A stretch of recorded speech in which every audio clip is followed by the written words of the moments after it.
Hey guys, today we talk about how to turn off this and on how you can do that on your BandLab app. So all you have to do, just go above this photo here in app, click on it here. So then it's going to take you to this list here on your profile. Then you just go above this sign settings, click on it here.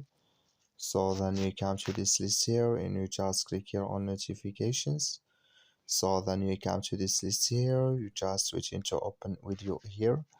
So usually it's going to take a time to open video here, so just have to wait in here. Then all you have to do, you just click here on collaborations here, and you come here to user accept to join a collaborations. Click in this on this color. The like you see color is gone, that's my turn off now. Then can you turn off it for email too? That's all you have to do. That's all. Thank you for watching. Don't forget to support us by liking and subscribe.